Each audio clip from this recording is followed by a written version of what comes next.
They said her hips were wrong for breeding, until a human held her like she was sacred. The orbital archive station drifted through a forgotten star system like a mausoleum with a heartbeat. It didn't creak or hum, not exactly. But if you stood still long enough, the air seemed to breathe. The pulse of old tech throbbed under the floor plates, barely audible. The bioluminescent walls glowed in pale waves, a rhythm mimicking sleep, but nothing here slept, especially not in the isolation wing. Oral moved through the station like someone walking through a sacred ruin. Each step was measured, reverent. He didn't belong here, not really. Not in the way the engineers or administrators once did. His boots disturbed dust patterns untouched for decades, and yet he made no noise. Archivist intuits were trained not to leave ripples. His gloves were black and seamless, tuned to reduce even fingerprint contact. The lenses over his eyes adjusted as he walked, flicking through thermal overlays, particle residue, emotional traces. Each chamber lining the corridor was a sealed coffin of memory, the last remnants of extinct species, not preserved out of reverence, but for data. Chamber 141G's identifier blinked faintly red, one of only 3 still connected to power. Zarathi B genotype, decommissioned womb cast, anatomical deviation, hip-to-womb ratio exceeds cast thresholds, status, discarded specimen. He paused.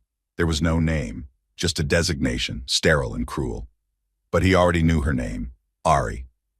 The panel hissed as it opened. Cool, filtered air drifted out, carrying a faint scent of medicinal resin and something older, something floral, now faded. The light inside was a dusky violet blue, casting deep shadows across the narrow containment room.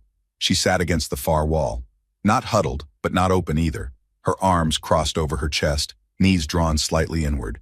She wore a gray linen wrap issued to cryo recoveries, thin, functional, designed to erase individuality.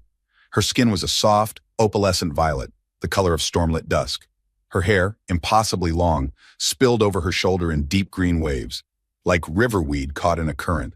And her eyes, they didn't flinch, but they didn't hope either. He entered slowly, not like a rescuer, like someone approaching a shrine.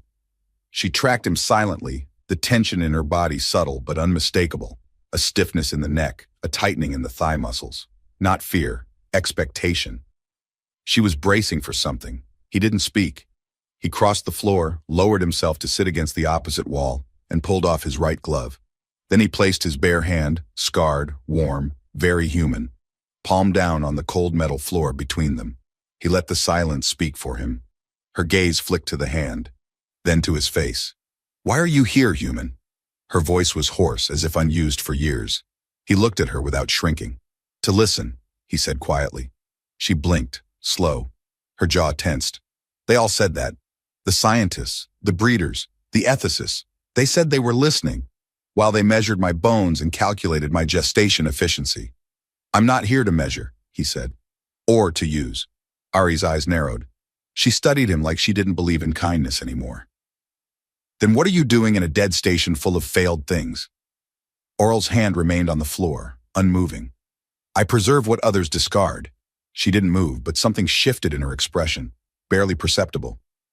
"You mean broken things," she whispered. His voice remained steady. "I mean sacred things no one knew how to value." Ari turned away, her green hair sliding across her shoulder like silk. Her knees drew in tighter. She didn't speak for a long time. The silence between them thickened. The walls around them pulsed faintly with living circuitry, soft, slow, blue-green. Finally, she asked, "You can read memory through touch, can't you?" Oral nodded. If the memory was strong enough, if it wanted to survive. She looked down at her own body. Her hands gripped her thighs as if holding herself together. "Even from bodies?" "Yes," he said. A pause. Then she looked up. "I want you to see it." His breath caught. "I want you to understand why they threw me away," she said. "And I want to know if it was really me that was wrong." He didn't move. "Only if you want me to." Ari hesitated. Then, deliberately, she loosened the wrap around her waist, not fully, just enough to bear the broad curve of her hip. Oral moved slowly, reverently. He crawled closer on hands and knees, his gaze never dropping to her breasts or thighs. He looked at her eyes, always her eyes. She didn't flinch until his fingers touched her, and when he did, memory surged through her. violent and vivid, cold metal tables, straps across her wrists, needles in her abdomen, a voice, clinical, female, deviation at 17 degrees, unacceptable, hands touching her hips like she was meat, prodding, judging, measuring failure. She gasped and pulled back, but Oral didn't chase. He just waited. Her hand trembled where she touched the floor. Her breath came in sharp gulps. "I was made to carry life," she whispered, "but my body didn't fit their numbers. They said I couldn't be standardized." Oral leaned in again gently. His palm cradled her hip, reverent and steady. "This," he murmured, "is not wrong." Then he did something no one had ever done. He kissed the outer curve of her hip, not with hunger, with devotion. Her body shuddered. She didn't cry, but her lips parted as though something sacred had just been released from her chest. "You don't even know who I was," she said, voice cracked and raw. Oral met her eyes. "No," he said, "but I see who you still are." The lights above them dimmed, briefly. A flicker, then another. Oral looked up, his brow furrowed. He tapped a small scanner clipped to his belt. A delay. Pulse irregularity. Power redirection. Non-scheduled. Someone else had accessed the grid. The station wasn't as empty as it seemed. He didn't say anything yet. No need to frighten her. But his spine went stiff. His muscles coiled. Ari watched him. "You felt something," she said. He didn't lie. "Maybe." She hesitated again. Then slowly, so slowly, her fingers reached for his. She laced them over his hand resting on the floor. For the first time, she didn't just endure touch. She asked for it. Her voice dropped to a hush. "Will you stay?" And in her tone, something flickered for the first time. Not fear, not shame, hope. Oral's hand closed around hers, steady and warm. "As long as you want me to." She hadn't let go. That mattered. Ari's fingers still rested on Oral's. No tremble, no retreat, just a quiet, lingering grip that held the ghost of warmth. That small, simple choice, to touch, to stay, had more weight than anything she'd said. The lights flickered overhead, brief, stuttering. Oral didn't react, not visibly, but his breath slowed. His posture adjusted just slightly, a fraction more upright. Inside his neural HUD, alert lines traced the outline of a power fluctuation. External interference. The archive was no longer isolated. Someone was reaching in. He muted the notification and glanced at her. "I'm hungry," Ari said. Her voice didn't hold apology or demand, just fact. She said it as if it surprised her, like the hunger had been waiting, silent beneath years of numbness, and had finally risen to the surface. "You should be," Oral replied. "Your system's burning energy fast. Stasis reboots aren't gentle." She gave a small, hollow laugh. "They didn't teach us to feel hunger, just how to suppress it. I imagine they didn't teach you how to enjoy food either." "No." He reached for the heat coil unit in his pack, pulled out a sealed ration, human design, adaptable compounds, protein-rich, and activated the warming cycle. The scent rose slowly. Heat, broth, a subtle note of cumin. Ari's eyes followed the steam.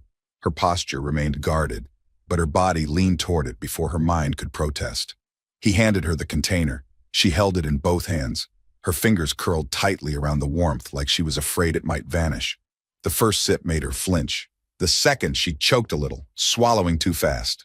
Her eyes burned. She turned her face, tried to wipe at it without him seeing. "I forgot what warmth on the tongue feels like," she murmured. "Everything they gave us was cold, calculated. Nutrient volume per milliliter, no taste, no texture." "You don't have to eat fast," Oral said quietly. "No one's timing you." A pause. Then, "That's the first time I've heard that." She drank more slowly after that. The act seemed to disarm her, not completely, but the way her shoulders eased, the way her breathing settled, spoke of something inside her unwinding. "I remembered a woman," she said, "from before the assignments. She ran the gardens near the incubation halls. She used to give me a citrus flower when no one was looking. Told me the taste meant I was still alive." Oral waited. "She disappeared before my 10th sol cycle. No explanation. They cleared her room. I didn't ask questions. Because they punished curiosity. They punished anything that interrupted function." He nodded, eyes thoughtful. "And yet you remember the flower." "I don't know why. I was supposed to forget everything before induction." "Memory resists deletion," he said, "even in the body, especially in the body." She looked down at herself, then set the empty ration aside. So that's why it came back when you touched me. The memories, yes. Ari was silent a long time. Then, I didn't know if I hated or needed it. That's not a contradiction. Her lips parted, but she didn't speak. Not for a while. Then she reached up, pulled her long green hair back from her face, exposing the line of ridges along her temple, part of her biology, a subtle genetic marker of Zarathi fertility class. They'd once glowed faintly in heat cycles. Now they were dull. Do you see this? She asked. These marks? He nodded. Those are the symbols of value in my caste. But when my hips develop wider than the calculated gestation arc, when I no longer aligned with the ideal womb rotation, they turned these into reminders of failure. She didn't sound angry. She sounded tired, weary of being reduced to math. Oral leaned forward slowly, resting his elbows on his knees. Did anyone ever ask what you wanted? No one cared. We weren't meant to want. You do now. I don't know what it means to want. A soft beep echoed through his neural feed. Again, different this time. Narrow band override ping.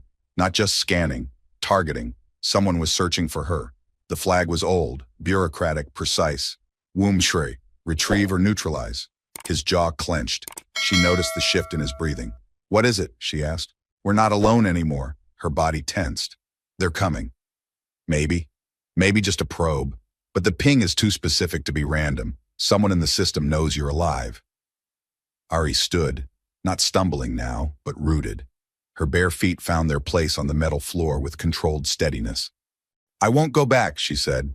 You won't. Her eyes locked on his. You say that with certainty.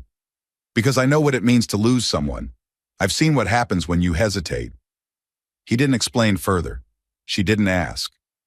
They moved together through the dim corridor, the bioluminescent walls casting pale washes of color over their skin. Her violet, his olive-toned under synthetic cloth and fatigue. When they reached the control alcove, he slid the access panel open and clipped the neural port to his temple. The screen flickered to life. Code streamed. Oral worked fast, faster than most would believe possible. His fingers moved like he was sculpting something invisible, not typing. He wasn't just fighting protocol, he was rewriting it, ghosting the signal, forcing the archive to mislabel her chamber, creating digital echoes of her location across 50 empty pods. They won't find you easily, he said. I've scattered the signal, but it won't hold forever. How long? Hours, maybe less if they send a drone. Ari stepped closer. He noticed she was shaking, not with fear, but readiness. Fight or flight. But this time, her eyes were calm. She wasn't retreating into herself. She was facing forward. You were someone before all this, he said suddenly. Before the files. What was your name? Before they called you a specimen. She hesitated, then. They called me Ari even then. But once someone said it meant first bloom in one of the old dialects. He smiled faintly. That fits. A silence passed between them, not empty, charged. She touched his arm, her fingers curling softly against his sleeve. If this ends badly, she said, don't let them take my body. Don't let them recycle me. They won't, he said, not while I'm breathing. And then, softer, but we're not going to die here. Ari held his gaze. Then let me stay by your side. Not behind, not hidden. Oral offered his hand. She took it. Together they turned back down the corridor, toward warmth, toward danger, toward something neither of them could name yet, but both could feel. Not duty, not survival, beginning. The archive's breath had changed. Oral could feel it beneath his boots. Subtle but definite. The low-frequency hum that once lulled the station like a sleeping creature now thrummed with alert tension. Systems had shifted from passive monitoring to defensive posture, responding to something beyond the walls. Something watching, reaching. He and Ari walked in silence through the pulse-lit corridors, flanked by relics in stasis, the last breath of extinct species cataloged for no one. The bioluminescent light bled slowly across her bare shoulders and the emerald lengths of her hair, her steps firm but quiet. She hadn't asked questions since he disconnected the override ping. She didn't need to. Oral carried the silence for both of them. He scanned ahead using a short-range sonar sweep through his neural interface, masking it behind routine system maintenance protocols. His breathing remained calm, but his body was coiled, prepared. Ari noticed. She always noticed now. "They'll send something," she said eventually. Not afraid, certain. He nodded. "Most likely a hunter drone. Non-sentient, surgical, programmed to retrieve or destroy." Her lips parted slightly, her voice quiet but edged. "To them, I'm corrupted data, a loose variable. To me, you're the variable that makes the equation worth solving." That made her blink. She didn't look away. They entered the environmental suite, a rarely used hydroponic chamber filled with nutrient fog and soft condensation. Faint green stalks climbed along the walls, long since abandoned by their keepers, but still breathing under the low-spectrum lights. The air was moist and rich with the scent of wet leaf and old oxygen. Ari slowed. She closed her eyes. "This smells like the nursery domes." Oral didn't speak. He let her feel it. "I used to run between the vine lanes when no one was watching," she said. "I was small enough to hide. For a while, I believed the world ended at the garden walls. And when you learned it didn't, they took my body, made it something else, something useful." He stepped closer, careful not to break the moment. "They tried to make you a container." She opened her eyes. "But I remember the bloom vines, the way they pulsed open after misting, like they were reaching, needing." She turned toward him. There was a new steadiness in her voice. "That's how it felt when you touched me. Not like you were taking, like you were meeting me where I was." "I was," he said simply. A pause, long, still. Then she stepped toward him slowly and laid a hand on his chest. Her fingers didn't tremble this time. They rested over his heartbeat, steady and real beneath thin fabric. "You're not like them," she said. "No," he said. "I'm not." Ari leaned her forehead into his shoulder, not seeking comfort, seeking contact. And Oral, carefully, silently, wrapped one arm around her waist. Her body stiffened for a breath, then softened into him. The moment held, then shattered. A high-pitched whine echoed down the corridor, too precise to be mechanical fault. Oral's HUD lit up with a proximity flag. Unauthorized entry, south perimeter breach, less than 200 meters and closing. Ari pulled back instantly. "Is that—" "Yes." She didn't hesitate. "Then we move." They exited the hydroponic chamber at a jog, Oral taking the lead, rerouting doors and bypassing the central grid to avoid triggering station-wide alerts. He could mask their biological signatures for now, but not for long. They reached a vertical shaft sealed by a secondary pressure lock. Oral tapped the panel, but the door didn't respond. "Locked out?" Ari asked, voice tight. He scanned the system. "The override's spreading. They're taking root." He dropped to one knee, manually pried the interface panel open, and rerouted the power feed through his field kit. It bought them a 10-second window. The door hissed open. Inside, a cramped maintenance tunnel, narrow and steep. "I can climb," she said before he could ask. She moved first, gripping the rail with sure hands, her long limbs graceful despite the confined space. Oral followed close behind. The air grew warmer as they ascended. This section had been closed off for decades, repurposed for waste heat dispersal. When they reached the top, he popped the hatch and scanned again. Nothing immediate, but the drone was close. Closer than he wanted it to be. "We're heading to the atmospheric dock," he said. "Old med transport might still be viable. If we can get off station—" Her hand closed around his arm. "I'm not leaving if you don't." "I'm not staying behind." "Then don't talk like it's an option." His gaze held hers, then footsteps. Fast, sharp, too controlled to be random. Oral moved without thinking, pulled her behind a partition, shielded her with his body. The footsteps came closer. A silhouette passed the end of the corridor, a drone frame, bipedal, its surface gleaming with surgical chrome. It paused. Sensors swept the air. Ari didn't breathe. Oral's heart hammered, not from fear, from instinct. The drone tilted its head, then moved on. They stayed still another 10 seconds before slipping out the opposite end. As they ran, Oral's mind raced. One drone was manageable, but if it marked them, more would come. They reached the atmospheric dock. The emergency shuttle was still there, older than him by at least 20 years, but intact. He started the boot sequence. As the system engaged, Ari stepped beside him. She watched the display flicker to life. Lights turned green. "You think this'll work?" she asked. "Doesn't matter," he said. "We don't have another option." The drone alert blared again. This time, no longer distant. He turned to her. "If this goes wrong, it won't." She reached for him again, not just for reassurance. She pulled him to her and kissed him. It was not tentative, not rushed, not desperate. It was deep, real. Her body pressed to his, her mouth warm and open against his. And when they pulled apart, she looked at him not as a relic or rescuer, but as her equal. "You came for me," she whispered. "Now I'm coming with you." The shuttle doors sealed behind them. Engines roared to life. Outside, metal thundered through the corridor. Inside, two hearts beat in rhythm. One breath, one escape, one beginning. The shuttle cut through the upper atmosphere of an abandoned lunar outpost, its frame rattling with age, held together by redundant systems and the faith of one man who refused to let go. Inside, the lights were dim, flickering intermittently as the emergency grid reasserted control. Ari sat across from Oral in the narrow passenger bay. Her knees were drawn close, her spine straight, not defensive, alert, a woman no longer caged, still learning what to do with the space around her. Neither of them spoke for several minutes. The silence wasn't awkward. It was weight of breath, of memory, of what they'd just survived. Outside the shuttle's porthole, the stars flickered like old wounds refusing to close. "You saved me," Ari said quietly. Oral didn't look at her at first. He was scanning the system readouts, routing their course through dead corridors in the void, uncharted pockets of sky that wouldn't show up on standard tracking relays. Finally, he looked over. "I told you I would." "That wasn't the question." "No, it wasn't." Ari studied him. "You risked everything, not just your position, your life, and I don't even know what you left behind." Oral hesitated, then shut the panel. His hands rested on his knees, palms open.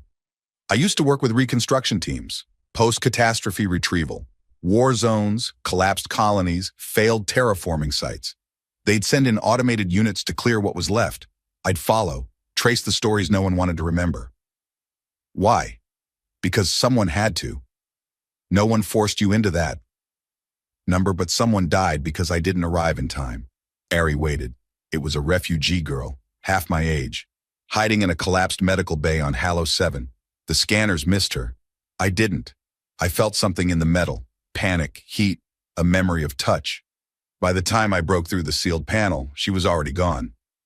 Her throat moved, but she said nothing. They cleared the site that night, marked it clean, erased her name. She's not listed in any ledger. No one but me even knows she was there. "So that's why you're here," Ari said. "I swore I'd never let another voice disappear like that." She let that settle. No comfort offered, no attempt to dull the sharpness of it. When she finally spoke, her voice was steady. "And I was supposed to disappear. But you didn't. You remembered the flower, the garden walls." She nodded slowly. "And now, I remember more." He waited. "I was 12 cycles old when they reassigned me. Before that, I lived with a mid-caste educator. She was old, wore her hair in silver braids. She used to read to me. Touch was allowed then. Brief contact, affirmations during learning. She used to rest her hand on my back when I made a mistake. Never harsh, just there. Steady."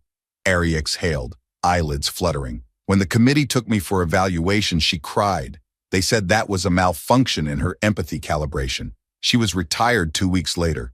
I never saw her again." Oral's voice was soft. "Did she give you your name?" "Number." But she was the first to say it like it meant something. Ari turned to the wall, her voice hollow and flat. "I tried to conform. I stopped asking questions. I stood straighter, walked more efficiently. I even studied surgical diagrams to understand how to adjust myself. I thought maybe if I offered solutions, they wouldn't discard me." Her laugh came sharp, bitter. "They thanked me for the research and ordered a reclassification.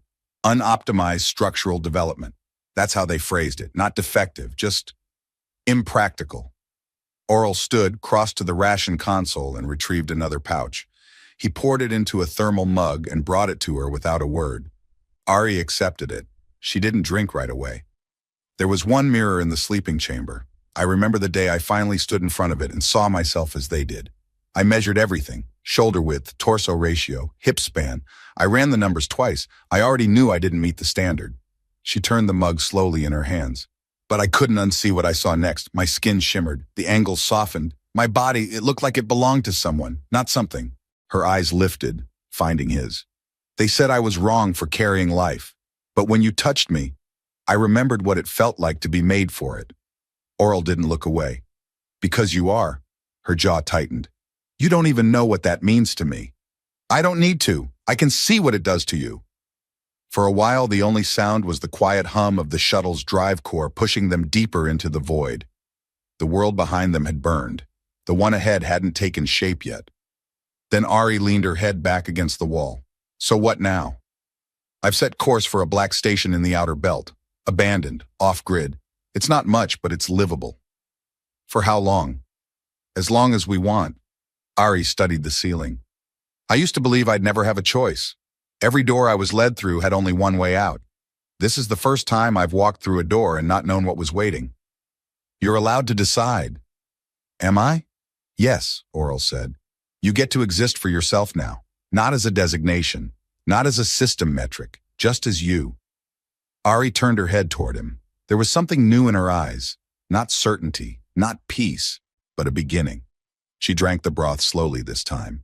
Then she stood, crossed the small space between them, and, in silence, she laid her hand on his chest again.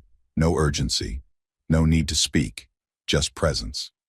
Oral placed his hand over hers. Neither of them moved away. Somewhere behind them, the station's warning logs faded into static. Ahead, the stars held nothing but unclaimed space. For the first time in either of their lives, that emptiness didn't feel like exile. It felt like freedom. The shuttle's low hum vibrated through the floor, a steady, intimate sound that felt more like breath than machinery.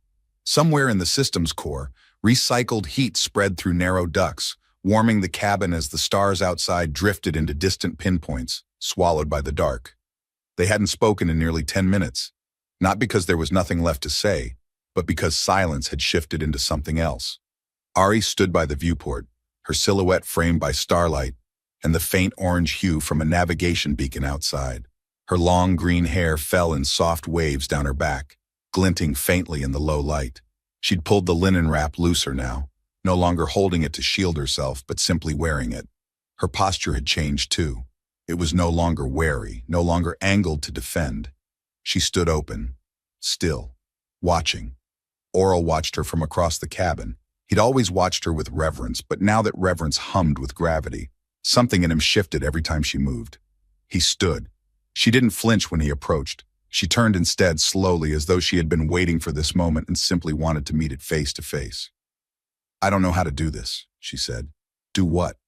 Be touched, without being measured. Her voice didn't tremble, but her gaze searched him, like she was still bracing for something to collapse. Be wanted for anything but function. He stepped closer so they were only inches apart. You're not an instrument, Oral said softly. You're a person, and I want you, not because of what you were designed for, but because of what you are. Her breath caught. She reached up, hesitant at first, then touched the side of his face. His stubble rasped against her palm. He leaned into it gently, his eyes never leaving hers. Then show me, she whispered. His hands came to rest at her waist, not to hold, not to guide, just to be near her, to offer his presence. When she didn't pull back, he let his fingers drift upward, brushing the edge of her ribs. She inhaled, shallow and sharp, but didn't move. You can stop me at any moment, he said. I don't want to. He kissed her, not hungrily, not in a rush. His mouth moved over hers like a question he already knew the answer to, but wanted her to speak aloud. Her lips opened beneath his, slow and sure. She tasted like salt, like breath held too long. When they finally parted, her eyes were wide, not with fear, but with disbelief. I didn't think it would feel like this. Like what? Like, I have a choice. She placed her hands on his chest, fingertips splayed. Then she stepped back just enough to let her linen wrap fall to the floor. The light caught her body in soft fragments. She didn't hide herself. Not this time. She stood tall, her hips full, her form unapologetically shaped, the curve of her thighs bearing the truth of a life they once tried to rewrite. She had been told she was wrong, made to cover what they couldn't standardize, but in this moment, in this light, she was magnificent. Oral stepped forward, hands at her waist again, and let his gaze travel, slow, respectful, awed. You're beautiful, he said. Exactly as you are. Her throat tightened. You see me, he nodded. I always saw you. She reached for him, undid the fastenings of his shirt with deliberate, trembling fingers. Her touch wasn't polished or practiced, but curious. An exploration, not a performance. When his skin was bare to her, she leaned in and kissed the center of his chest, right over his heart. Oral closed his eyes. That kiss didn't burn, it settled, like an anchor, like gravity. Her lips lingered for just a moment, soft against the steady rhythm of his heartbeat. When she pulled back, her breath hovered against his skin. "I've never touched someone who wanted to be known," she said. He opened his eyes to meet hers. "Then let me show you what it means to be known, fully." She inhaled, shallow, unsure, and nodded. They moved slowly, instinctively. When she straddled his lap, her thighs eased apart around him, settling her body against his with cautious pressure. She adjusted, uncertain, but unafraid. Her legs bracketed his hips, and her weight settled, not lightly, not with hesitation, but with meaning. He placed his hands at her sides, sliding upward along the supple tension of her back until they reached her shoulders. She watched his face, trying to read it. Not for judgment, but for intention.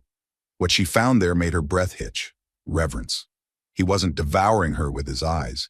He was drinking her in as if she were sacred. His palms moved downward now, coasting the arc of her waist before resting, gently, almost like prayer, at her hips. He paused, held her there, not possessively, worshipfully. His thumbs traced the outer line of her hips slowly. They were wide, undeniably full, powerful in a way that defied the sterile standards that once discarded her. The curve of them wasn't a defect. It was a song, and Oral listened to it like a man starved of beauty. Ari inhaled sharply, her fingers still knotted behind his neck, but her body frozen in place. His words landed like heat across her skin, not praise, but truth. And the truth stunned her. Her voice was nearly a whisper. "No one's ever said that to me." His hands never moved, still resting lightly at her waist as if he was afraid to break the moment. "No one's ever seen you," he replied. Her lips parted and the breath that escaped wasn't steady. Her eyes shimmered, and for a moment she seemed to retreat, not backward but inward, searching herself. "I've never—" She paused, swallowing hard. "I've never gone further than this. Not like this, not with anyone." Oral's brow softened, not in surprise but in understanding. "Then we go slow. You guide this, not me." "I want it," she said quickly. Then quieter. "I just don't know what comes next." "You don't have to," he murmured. "I'm right here. We learn it together." Her thighs, already cradling his sides, pressed closer, as if her body had decided before her voice had. She shifted forward, hips tilting, letting her weight settle over him more fully now, more intentionally. She rocked gently once, and the breath that left her was soft but involuntary. Oral's hands lifted just slightly, moving to the full breadth of her hips. He didn't squeeze. He held, as though he were supporting something sacred, something rare. His fingertips curved against her skin like a sculptor mapping divinity. She began to move again, tentatively at first, a slow circular roll of her hips. Her breath caught in her throat. Her eyes fluttered closed. He watched her, not with hunger, with awe. Her body began to find rhythm, a language made of pressure and heat. The movements were not graceful, but honest. Hesitant, eager, utterly new. Every shift of her hips over his drew a deeper sound from her lips. A breath, a gasp, a low hum that slipped free before she could silence it. When she leaned forward and kissed him, her lips trembled. Not from fear now, but need. Real, instinctive, blooming like heat in her chest. He met her mouth with his own, slow and deep. He tasted her slowly, the way a man tastes his first drink after exile. She moved her hips again, more deliberately this time. Their breath tangled between kisses, building into something hot and weightless. And then she moved again, downward, deliberate, seeking. He felt her pause, right at the edge of joining. Her entire body stilled. Oral's forehead rested against hers. "We stop if you say so." She shook her head almost violently. I want this. I want you."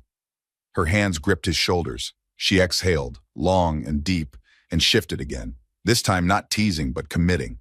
She took him in slowly. Her body arched, her eyes widening, a sharp gasp escaping her lips as her body stretched to meet his. It wasn't pain, it was fullness, intense, unfamiliar, overwhelming. She didn't move for a moment, letting the sensation flood her system like light pouring into a dark room. Her breathing was shallow, lips parted. Oral didn't push, didn't thrust. He remained still, hands anchoring her hips, his thumbs rubbing gentle circles into her skin. Her voice came as a breath. "I didn't know it could feel like this." "Like what?" "Like I belong in it." In myself. She began to move again, slow, deliberate, grounding herself in every pass of their bodies. Her hips moved with a newfound reverence, not for him, but for her own body. She'd been told her curves were wrong, her width excessive. But now, her hips guided every movement. They commanded the rhythm, and he followed, worshipped. She rode him with measured confidence, and he surrendered to it, not passively, but wholly. Every upward roll of his hips met hers like prayer and response. Her moans grew deeper, richer, echoing in her throat. She leaned back slightly, one hand on his chest, the other tangled in his hair, using his body to anchor herself as her pace built. The pleasure surprised her, its sharpness, its swell. She tried to stifle the sounds at first, but her body betrayed her. Her hips found a rhythm that made her cry out softly with every pass. She stopped caring if it was too much. It was too much. That's why it was perfect.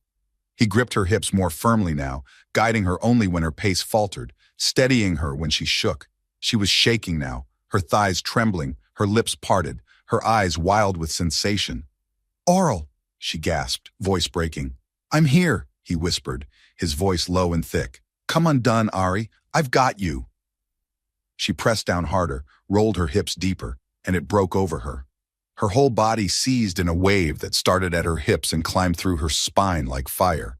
She cried out, unrestrained now, her hips grinding down as her climax pulsed through her like a song sung only once in a lifetime. And through it all, he held her hips like holy ground, hands reverent, unmoving, as if to remind her, nothing about her needed to be less. When the trembling slowed, when her breathing evened, she collapsed forward, chest pressed to his, forehead to his throat. She was slick with sweat, so was he. Their skin clung where it touched and neither of them moved, not for a long time. Finally, her voice came soft and shaken. "It was my first, and I didn't think I could feel that much." Oral kissed her temple, slow and quiet. "You felt everything," he murmured. "Exactly as you should." She pulled back to look at him, her green hair damp against her shoulders, her face flushed and open. "I wasn't wrong," she whispered. "My hips, my body, I wasn't wrong." "No," he said, pulling her back into his arms. "You were never wrong. You were just too much for the world that didn't know how." The shuttle's environmental systems purred with low effort, the cabin finally holding a comfortable warmth that wasn't just mechanical. Somewhere in the distance, the nav beacons blinked lazily, as if even the stars were too relaxed to care where they were headed. Ari was draped across Oral's chest, one leg slung over his, her fingers absently tracing patterns across the faint scar near his ribs. She didn't ask how he got it, yet. She would, but not now. Now she was busy cataloging the small, ridiculous fact that his skin smelled faintly like heated metal and cedar soap. Where did he even find cedar soap in deep space? "You smell like something expensive," she muttered against his collarbone. Oral huffed out a low laugh. Compliment accepted. It was a trade-off. Had to surrender half a medkit on Kyrith Station for a single bar. "Worth it," she murmured. "You smell like home and warm things and confidence I definitely don't have." "I'm pretty sure you just rewrote galactic standards of confidence," he said. "You rode me like you were reclaiming a throne." She groaned and buried her face in his shoulder. "You are never allowed to repeat that sentence again." "No promises," he said, grinning. Silence lapsed between them, but it was the easy kind now. The kind that fills a space with contentment instead of questions. Ari stretched languidly, her body warm and pleasantly sore in places she hadn't known could feel sore. Then her stomach growled, loudly. Oral looked down at her, utterly deadpan. "Is that a mating roar?" She slapped his chest, but the laugh escaped her anyway.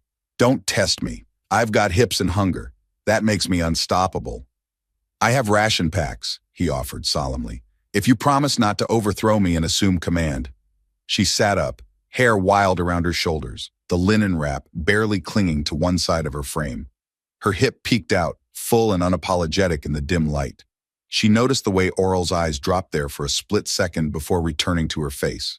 She liked that. That he looked, but never reduced. "I might let you remain as ceremonial consort," she said, stretching, "but I'm taking full control of the food stores." He gave a dramatic sigh and rose from the floor, retrieving the utility bag from the overhead panel. "Very well, Supreme Commander Widehips," she gasped. "Did you just invent that title?" He tossed a ration packet onto the table beside her. It seemed fitting, regal, descriptive, historically significant. She narrowed her eyes. You're lucky I'm too hungry to declare war. Somehow, he said, unpacking a portable cooker, I feel like this is exactly how interstellar wars start. She pulled the wrap tighter around herself and padded barefoot to the table, where he was fiddling with the heating element. The soft hiss of steam filled the cabin as heat spread through the sealed rations. The smell of spiced protein broth filled the air. She leaned against the wall beside him, watching him with curious amusement. You were always like this? She asked. Charming, dry, infuriatingly calm? I'm calm because I know things tend to explode eventually, he said, handing her a steaming cup. Humor's a survival tactic. Well, she said, taking a long, grateful sip, I think it's working. You've survived me. Barely. You have impressive core strength, by the way. She choked on her soup and wheezed a laugh. Aural. What? I'm just stating facts. Scientific observation. You're a case study in biomechanical grace. I hate you. No, you don't. She rolled her eyes but didn't deny it. After they ate, she wandered to the control panel, scanning the nav route with practiced attention. Still on course for that ghost station? Yeah, Aural replied, joining her. Should reach it within the cycle. There's enough atmospheric buffer and power for shelter. No records of activity for a decade. Perfect for fugitives and semi-retired archivists. And empresses with unstoppable hips, he added. She gave him a look. That's twice now. Keep talking and I'll start charging per compliment. I'd go bankrupt in an hour, he said. You'd ruin me. She turned, suddenly serious beneath the smile. I don't want to ruin you. You won't, he said simply. You've already rebuilt me. She stepped forward, touching the collar of his shirt with gentle fingers. Then let's keep rebuilding each other. Deal? Deal! The alert pinged quietly, letting them know the station was within approach range. Aural moved to the console, prepping for atmospheric deceleration. Ari stood beside him, arms crossed, hip cocked slightly, watching the ghostly silhouette of their new home grow in the viewport. She nudged him. One condition. What's that? I get the bigger bed. Aural smiled, eyes still on the controls. Only if you promise not to use it to overthrow my authority again. Oh, I make no promises. And as the shuttle slipped into docking alignment with the sleeping station, the two of them stood together, equal parts lovers, exiles, and absurd co-conspirators, ready to turn exile into empire, one laugh at a time. The station lights hummed low overhead, casting a warm, uneven glow across the repurposed crew quarters. Outside the observation window, a slow rotation of stars drifted past like sediment in still water. Ari sat cross-legged on the bedding, her fingers toying with the corner of a thermal blanket she wasn't using. She wasn't cold. She was unsettled. Aural returned moments later, the soft thud of his boots barely breaking the stillness. He carried 2 mugs, steeped synthroot tea in one, rehydrated protein brew in the other. He offered her the tea. Still feeling off? He asked gently, settling beside her. Ari didn't answer immediately. Her eyes were unfocused, distant. I've been tracking my internal syncs, she said finally. Cycles, hormonal patterns. I've always been able to feel them, even when they weren't useful. But something's wrong. Aural stiffened. Wrong how? She turned her gaze toward him. Her face was unreadable, but her voice, barely audible, carried something ancient beneath it. My womb cast was classified non-viable. Insufficient gestational alignment. It's why they discarded me. Said I'd never carry a viable seed. Aural nodded slowly, not interrupting. I think they were wrong. She reached down and tapped the portable scanner on the floor between them. It blinked with soft blue light. I ran diagnostics twice. I thought it was a malfunction. Then I ran it a third time. A pause. Her hand trembled slightly as she passed him the screen. Gestational status, positive. Estimated development, 9.3 days. Aural stared at it. His lips parted, but nothing came out. For a long moment, the only sound in the room was the soft, methodical beeping of the scanner's idle cycle. Ari's voice broke the silence. Say something. Aural blinked, looked up and whispered, You're pregnant. She swallowed hard. I didn't think it was possible. Aural set the scanner down and reached for her hand. Neither did I. I don't know if it will last, she said, or if my body will reject it. I don't know what this means, but it's there. I can feel it. He pulled her hand gently into his lap, threading their fingers together. Your body isn't broken, Ari. She laughed, a sharp, dry sound. They taught me that it was. Every chart, every exam, every time I bled off cycle, they logged it as a flaw. Well, he said, voice quiet but steady, those charts didn't account for you, not as a person, not as someone who survived them. I don't even know what to feel, she admitted. Hope, panic, wonder. All of it, he said. You're allowed to feel all of it. Her lips quivered. What if I'm not ready? Oral leaned forward, resting his forehead against hers. Then we take it one breath at a time, together. She closed her eyes. I keep thinking this is some kind of anomaly, a glitch in the code. It's not, he murmured. You're not a glitch. You're the correction. That made her breath catch. He slid closer, pulled her into his arms. She didn't resist. She folded into him, her legs tangled over his, her face buried against his chest. His hand moved slowly over her back, reassuring, not possessive. His touch said, I'm not afraid of this. I'm not afraid of you. I don't know how to be a mother, she whispered. I never had one. Oral exhaled into her hair. Then you'll become the one you needed. Silence followed, not empty but blooming with unspoken truth. Her hand moved to her abdomen, still flat, still quiet. But inside, something had changed. She didn't understand it, couldn't explain it. But she no longer felt like something to be discarded. She felt chosen, unexpected, necessary. Oral kissed her temple. Do you want this? He asked softly. I don't know what I want, she said, honest and raw. But I want to find out, with you. They stayed that way for a long time, holding each other, breathing, grounding, neither asking for certainty, both willing to discover. The station lights dimmed automatically for rest cycle, leaving only the soft glow of the biosensors humming at the edge of the room. Ari whispered into the dark, her voice almost too quiet to hear. I think I want her to be born under stars that never judged us. Oral didn't respond. He just held her tighter. Outside, the universe spun on, uncaring. But inside, they had already begun to rewrite everything. Time passed differently on the ghost station. The days blurred, unmeasured, uncounted. Ari stopped tracking them after the second week. Her body became the only clock that mattered. Each morning she woke heavier, slower. Her balance shifted subtly, her hips protesting when she stood too fast, her breath catching after short climbs. Oral never hovered, but he was always near, ready, watching, learning her rhythm like a second pulse. The child inside her grew quickly. Zarathi physiology accelerated under emotional stability, a fact no archive had ever recorded, likely because no one had ever allowed a discarded Zarathi B female to feel safe long enough to thrive. Now, inside her body, something once labeled impossible began to take shape. A life. The station adapted around them. Oral converted the medical wing into a clean birth space. He calibrated temperature controls, cleared oxygen filters, removed rusted surgical tools and replaced them with warm blankets, distilled water, and his own quiet hands. They didn't speak much about the coming day. Neither of them said soon or when. But the knowing hung between them like gravity. It came in the middle of a quiet hour, no alarms, no dramatics, just a sharp intake of breath. Ari had been tending the small hydroponic corner they'd nurtured, bending to check a root pod when she froze. Her hands gripped the edge of the tank. Oral was at her side in seconds. She looked up. Her face was calm, but her voice was tight. It's time. They moved together without panic. He helped her walk, step by step, no rushing. She leaned into him as the first contraction took hold. Tight, deep, low in her belly. It passed slowly. Another came 10 minutes later, then 8, then 5. By the time she lay back on the makeshift birthing cot, sweat lined her forehead and her breath came in sharp exhales. Her long green hair clung to her shoulders. Her violet skin gleamed under the soft light of the emergency panels above. Oral knelt beside her, sleeves rolled up, hands steady. You're safe, he said, again and again. You're safe. I've got you. Her voice cracked as she gasped through another wave.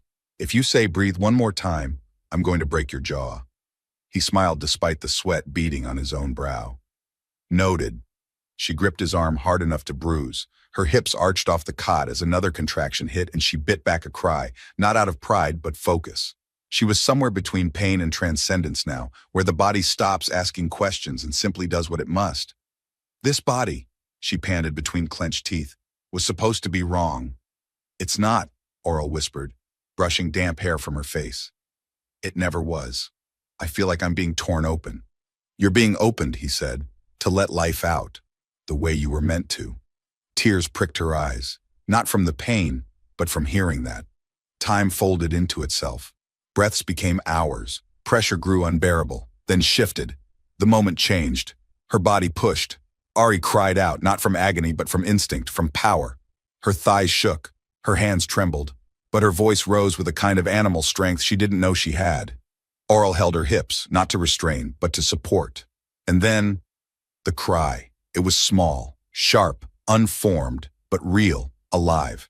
The baby was slick and pink-purple, with dark curls already damp on its head, limbs flailing as if offended to be suddenly separate. Oral caught her gently, wrapped her in the soft cloth they'd warmed, and held her for a breathless second. Then he looked at Ari. "You did it," he whispered. Ari's chest heaved. Her arms were open, reaching. "Give her to me." He laid the baby against her chest. She let out a sob, uncontrolled, unplanned, as the tiny weight pressed into her.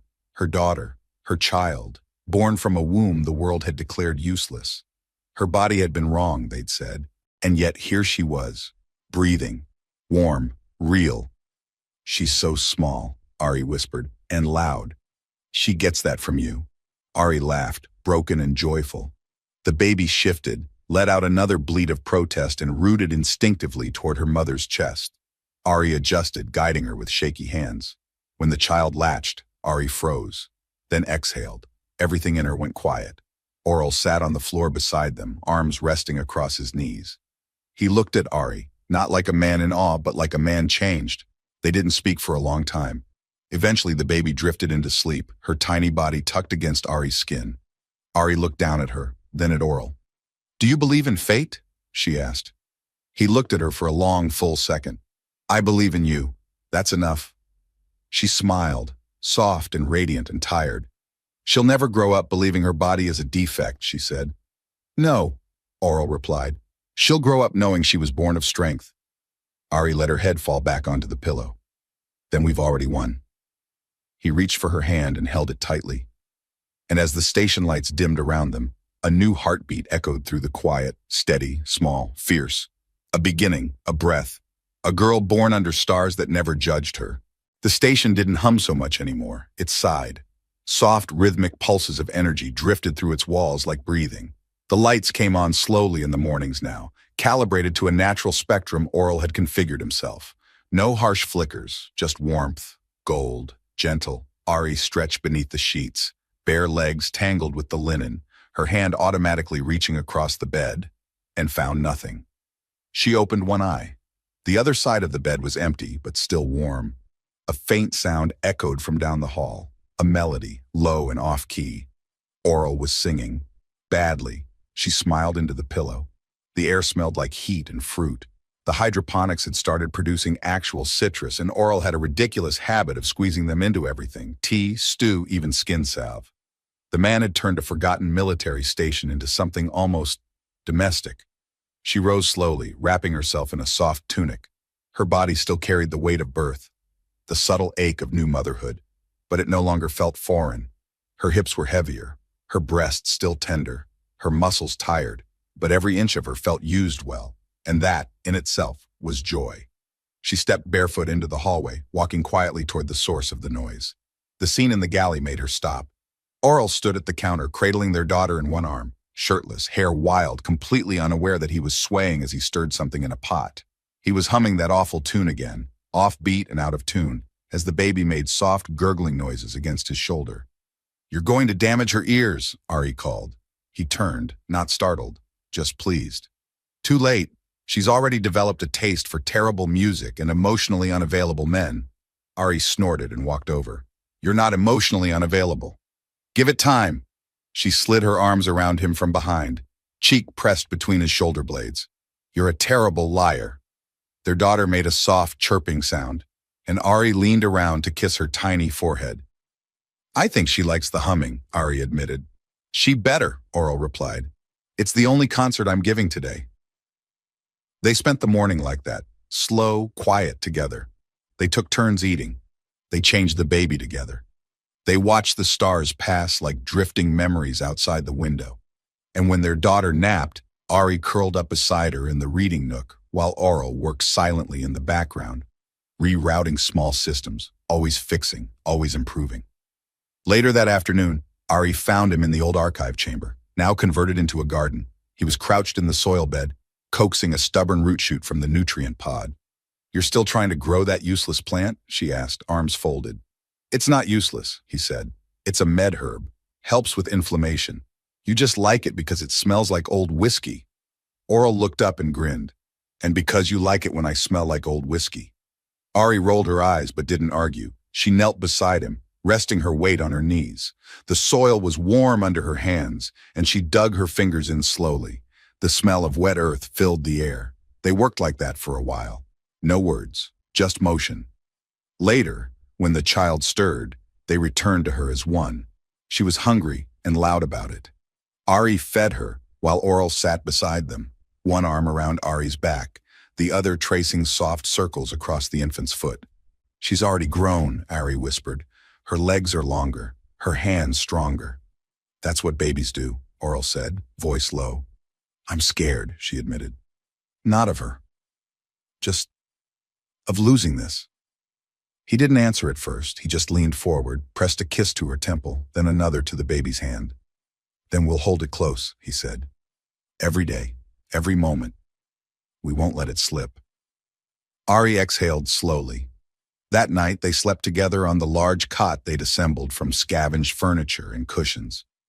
Their daughter lay nestled between them, wrapped in soft fabric, her breath tiny and steady. Outside, the stars turned silently, no alarms, no sirens, just warmth and breath and sleep and the quiet promise of tomorrow.